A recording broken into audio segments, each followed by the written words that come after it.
this meeting.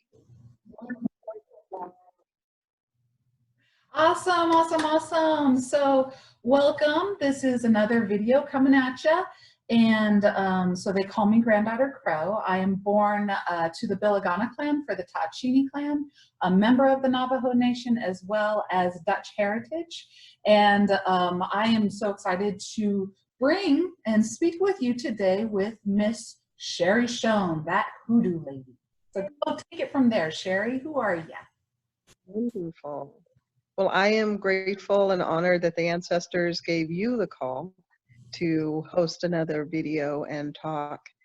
Today is going to be a very exciting session, and I'm glad for everyone that's joining in.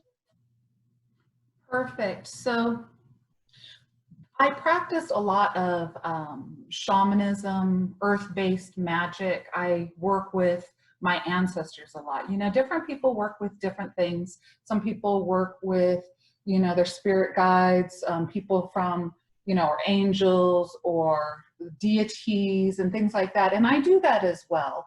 However, this one is a different connection when you actually find yourself connected to the ancestors, the people who have come before us. And both my practice, spiritual practice, as well as Sherry's spiritual practice, we defer a lot to our ancestors. And it's DNA memory. And as a Native American, my ancestors have been through hard times. And I think that Sherry's ancestors have been through hard times too. So that's why it's kind of nice to come here today and actually kind of give you some of that grounded ancestral wisdom. So Sherry, what do you have for us? So one thing that I have is, as you mentioned, as you started to talk about the ancestors and bringing them in, especially to your own culture and background, I have a question for you. For maybe what I'm hearing is, how do we bring ancestors in for the viewers that maybe don't know their ancestors? What is a way that we recommend they bring in that ancestry? I love it. So honestly, I think that it's easier than you would think, because we are the blood runs through our bones. Well, the blood runs through our blood runs through our veins. Our bones are made up of their bones. The structure, like you can see, I have native eyes. You know, they're very, very dark. I have native cheekbones. You know, when you look at me, you're like, she's native somehow, or whatever. You can see it in our structure, right? And it's that same DNA that comes out within the structure of how we think. It is that same DNA that comes out within the structure of how we move within the world. There's a certain patterning that we have. DNA isn't just of the face and the bone structure. It also, I believe, has to do with a spiritual approach, an emotional, you know, approach to things, a way of life, depending on where you landed on the planet. But I can tell you, whether or not you connect or feel connected or don't feel connected with your ancestors, just take yourself into the muscle memory of sitting in a circle around a fire where everybody is equally important and everybody has specific jobs and everybody gets together as a community, and we all are important. The circle is important because it's not like a table where you have a head of the table. We are all equal. One of us has this job, the other one has this job. So when we sit together in circle, that's part of reaching into our DNA and ancestral meaning. It comes to me as I literally feel impressions that at first I thought, oh, well, that's just me thinking in a different way, even though it's a male voice, or, you know, thinking about them and reconnecting with them. But it's very organic. That's what I would say. What about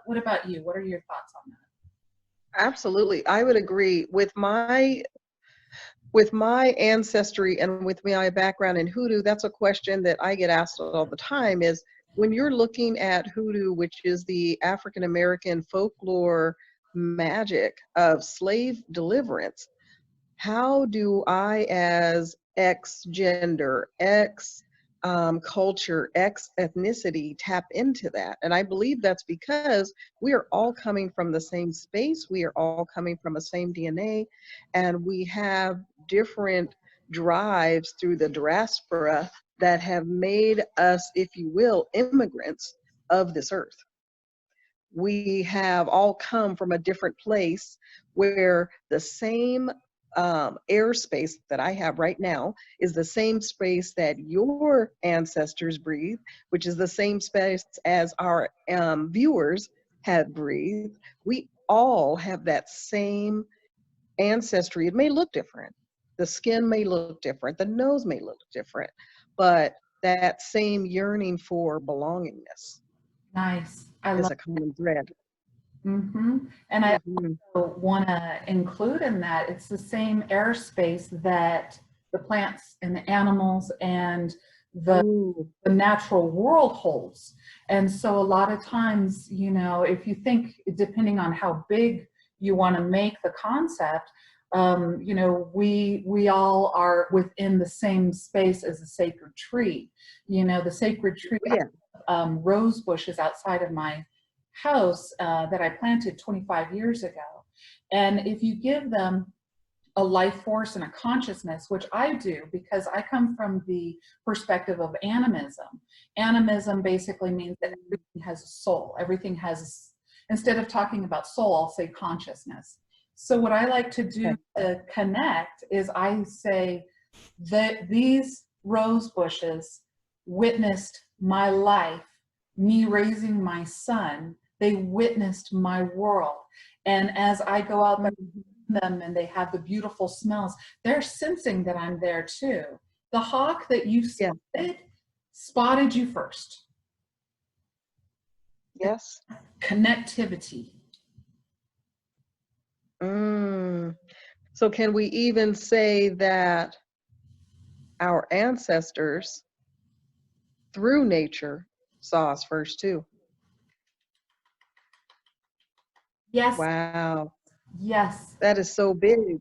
That is so big because I think that from what I hear from clients when they talk, when they ask me for readings, when they ask me for spiritual cleansings, is because they no longer feel connected to anything.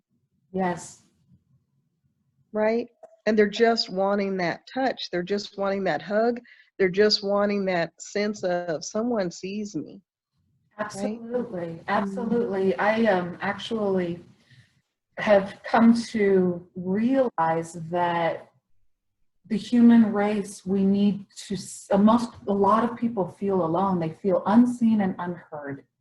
And a part of the energy that we can give to each other, even during this pandemic that we're currently experiencing, is to be present with each other.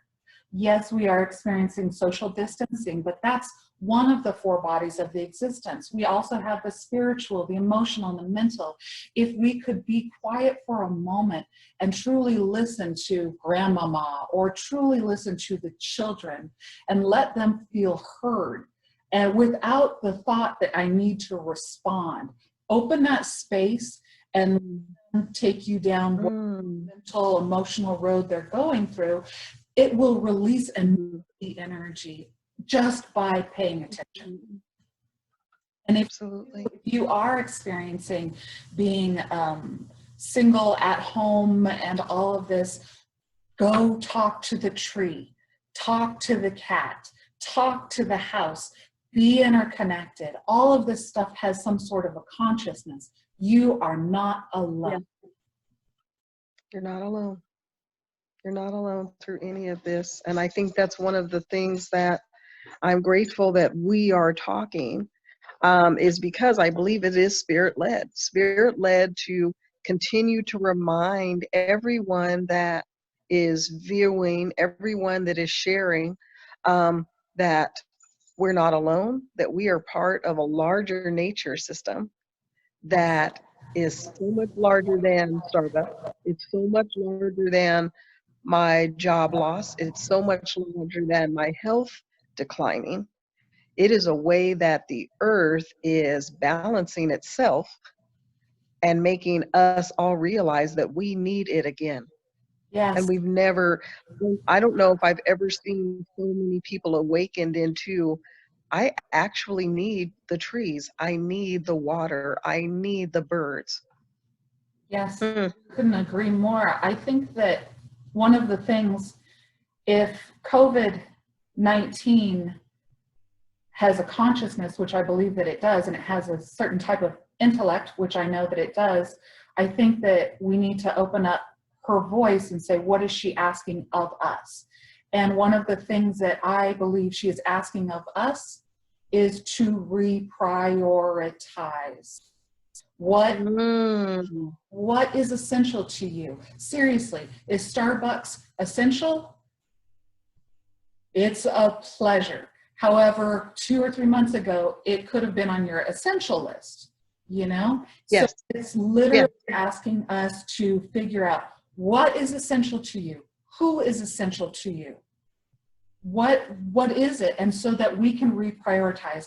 And I believe that we are rolling into a world of the reprioritizing of I do need the trees, that, you know, the sky is clearing up. One, we need oxygen. We need to begin to rebalance and work with the natural world, and that we got to balance with that. And as a human race, for the most part, especially in the West, you know, in the United States. And so now it's like, what is your priorities? What are your priorities? You know? Right. Mm-hmm. Do you think that as a nation, we've been forced to reprioritize with even other countries? Absolutely. Right? I do. I love you say that, because it's not only reprioritizing, it's about connectivity. So what do you think about that? I think that that has been expressed on a higher level more than anything I've ever seen. I was on a walk today with my doggies and my wife, and I noticed that pretty much every neighbor that we saw, we just moved to a new community, but every neighbor that we saw, they made it a point to come out and speak and say hello and smile. Wow. And I'm noticing that more and more when I was on the highway moving cross country from Colorado all the way through the West, even truck drivers spoke differently to each other. It's a cleansing Yes. of the nationalism, genderism, racism, sexism, all of those isms are becoming mute. They're becoming not even a point. Yep. If your neighbor needs food, you will go out and give them food. Yep. And you don't come back and say, you know, why don't you have a job? Why don't you work for it? Why don't you? No, you just do it just because that's what we're supposed to do, Yes. without any religion, right? Without Yes. any religious system, without any hierarchy or monarchy telling us to do this, just naturally from spirit, from self, from soul, we know what's right and we're doing it. That's beautiful. That's huge to me. Yeah, That's huge to me. we're turning more human, more natural once again. I think that that's beautiful. So going through, as a Navajo, I'm going to look back in history and tap into my ancestors. And then I'm going to pose the question to Sherry as well.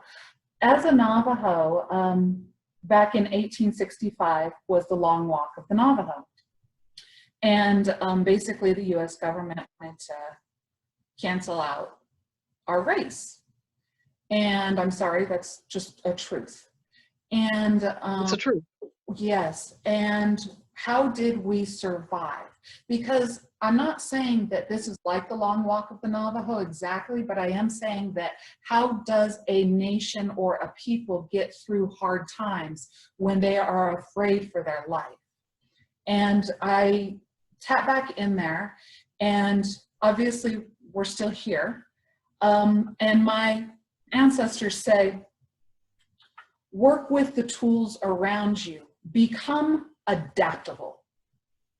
Don't put yourself in a box of what you used to know. Adaptability is the key, is one of the biggest keys right now. So what do you mean work with the tools around you? Well, one day I was out on the res with my beautiful Aunt Alice, and she is a medicine woman of the people, and she doesn't speak English, and she said, come, come, come. I said, okay. So I went over, she went down on the ground and she picked this up. This is the stone that she picked up. Mm-hmm.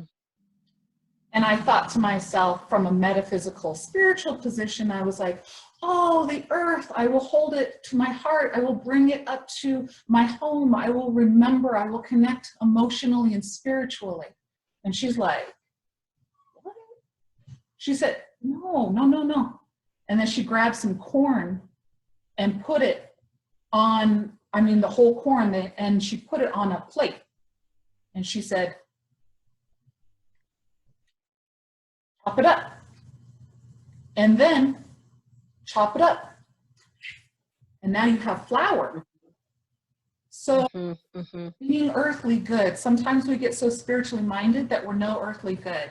And so that's my example. It's so spiritually minded that I see the opposite. And so here's the deal. Look around your house and see what you have. Yeah. A lot of times we go to Bed Bath & Beyond promo. I love Bed Bath & Beyond, but we go to Bed Bath & Beyond to get the certain spoon to do the certain thing, when really all you need is something that goes like this. What else do you have in the world that goes like this? Start utilizing everything that you need is right here. Work with the tools around you. Become adaptable. Think outside the box.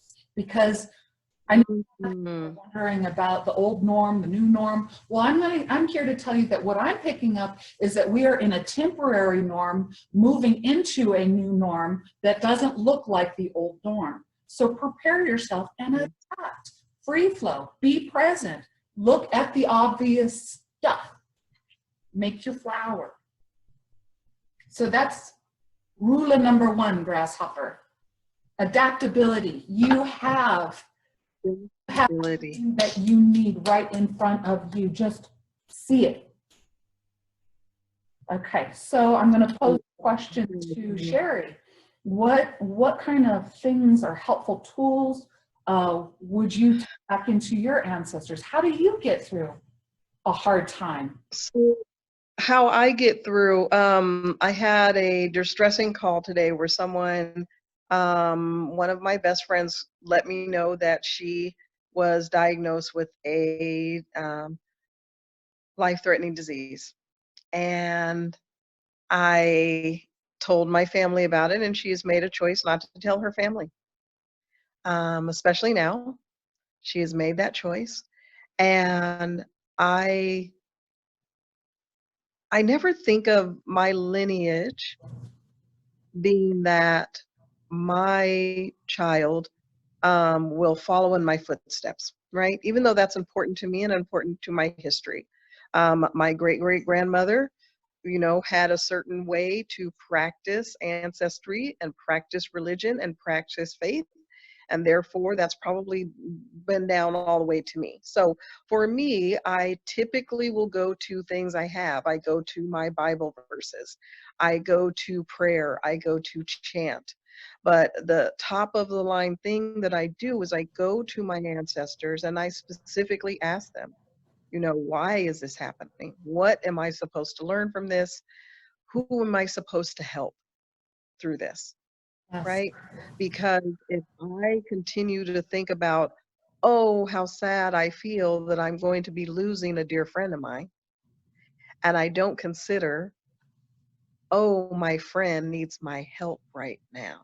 Nice. She will not be here when we no longer have COVID. That's her life. That's her ending of this world, is that it's coming from that view. I left when many people felt so much was happening, right? To the point that if she does pass away, we probably won't be able to have a ceremony. Right. So for me, I have to go back to my Bible verses. I have to go back to my structure, and one that I picked up um, because there's just so many different ones, but basically there's one that's don't be anxious about anything. In every situation, by prayer and with thanksgiving, present it to your spirit, and the peace will transcend all of your understanding. Perfect. Because I think right now we don't understand. I know I don't, but it's not for me to understand. And I agree. I think that this is causing us now to know we will never go back to the way it was. Yes. And to many of us, that's the largest blessing of them all, because the way it was working was not working. Yep. Yep. Not at all. Yeah. So how do people continue to reach out? How do people continue to reach out to even ask you for support, to ask for your help, to ask for your guidance? Personally? Yeah. Okay. So I am, my totem is that of a raven and a crow. So basically, if you think about the raven and the crow, as sweet as you might think, oh, she's so nice and sweet. I'm not sure if that's what you're thinking, but power of suggestion. I totally think. Power of suggestion. I can go to hell and back. Ravens and crows enter into the battlefield, and they take the souls of the fallen heroes and they take them to the halls of Valhalla. We eat roadkill. We have really good digestive systems. I am very, very sensitive, but I am a warrior. So feel free to call me, contact me. So the way that you would contact me would be www.Granddaughter Crow. Just go to services offered, phone readings. I've got my full schedule up there. You just click on it, ask, oh, do you want a 30-minute, oh, an hour, what do you want? And then the next thing that comes up is like, here's my schedule, what time do you want to book? And you click that and it says, what's your name, what's your phone number, and do you want to pay now or later, and booked. It's that simple. There you go. That simple. And I'm doing. And if you do want to have a special video or some sort of a thought, just email me. It's drjoy, Dr. Joy, at granddaughtercrow.com, and that's listed on my website as well. So I am here for you. So Sherry, through this time, what type of support systems and everything? Oh yeah, one more thing is that crows and ravens fly through the air. We are magical beings, and it is known to be, we are very multidimensional, and we shapeshift, and we can be at two places at once. So just because I'm not with you in your home doesn't mean that I am not with you in your home. That is true. Right? When I think of ravens, I always think of, they have such vision. They just see everything and all things all at once. Right? Yeah. So what about you, Sherry? What are you offering? How can we get in, keep in contact with you? So I am also offering Zoom remote blessings, clearings. If you need a spiritual cleansing, if you are just not feeling right in your body, you just need to drop it off like I almost say it's like a roof cleaning.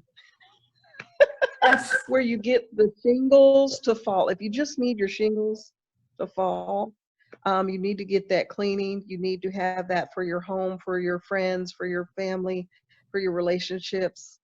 then please reach out to me. It's info.please@thathoodoolady.com. You can also reach me on That Hoodoo Lady on Facebook, on That Hoodoo Lady page, and click on schedule an appointment, and I will do the same. Go ahead and do a 30-minute, 60-minute reading with you. What we do if you have a house cleansing or a body cleansing that we need is I will physically ask you to move your phone around, and we're going to take a tour. Because that's how we did it in the ancestor days. That's how my great grandmother would have done it. So that's how I'm going to do it. I love it. I love it. Right? Yeah, I am amazed at how this world is changing and how people in our parents, grandparents, great-great-grandparents' day would probably think this is nothing. Yes. Yes. Yes. Yeah, that's the one thing that I think keeps being said and repeated to me over and over and over is when you look out into the sky and you see the moon, you see the sun, you see the clouds, you see the stars, they do not care. Right. Right. Again, reprioritize. And moreover, on that note, when you look out to the sky and you see the moon and you see the sun and you see the sky, the clouds, the stars, those are the same moon, sky, everything that I'm looking at. It's the same that all of your loved ones are looking at. It's the same that our ancestors looked at. We are looking at the same moon, and we can through that. That is another connection. And I also wanted to comment on that verse that you read. Part of the key is gratitude. For a lot of people, I've been speaking with a lot of people, and a lot of things are going on in people's lives, but a lot of them are saying, first and foremost, I want to say that I'm grateful for. Yes. And Jeff and I, at dinner, I'm thankful for. And what I'm not saying I'm thankful for, blah, blah, blah, blah. I'm like, I'm thankful for this food and this roll of toilet paper. Reprioritize. Yes. Yeah. Mm-hmm, mm-hmm. And so the gratitude, actually, I believe is a part of the recipe for the peace that surpasses all understanding to come. And then that peace that comes isn't here, it's here. It's here. Yep. And it's the same way that our ancestors felt. Absolutely. Oh, that is beautiful. I feel good. I feel good too. Is there any last minute things that you wanted to bring up or say? We am just appreciative of you and grateful for you and grateful for your presence and your being and your knowledge and your love for this nature, this world, and our community. I just really am grateful to have you as a friend and a mentor. Oh, Sherry, I am grateful for you, you little ball of sunshine. You are absolutely amazing. I am so glad that I got to know you. I think that you are a colleague and a mentor for me as well. The way that you see things in the world around you, it's so refreshingly nice. You don't get all up here. You're very, very grounded. And I have really enjoyed working with you. Being on panels with you. I'd like to be able to do things like this, you know, more often and whenever the spirit leads. And, but otherwise, thank you. I'm grateful for Sherry and all that you love as well. Thank you. Well, thank you to everyone that's listening in as well.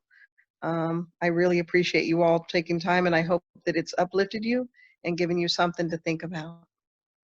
Me too. And so there is no word for goodbye in Navajo. So we will see you next time. Thank you. Thank you. And I say,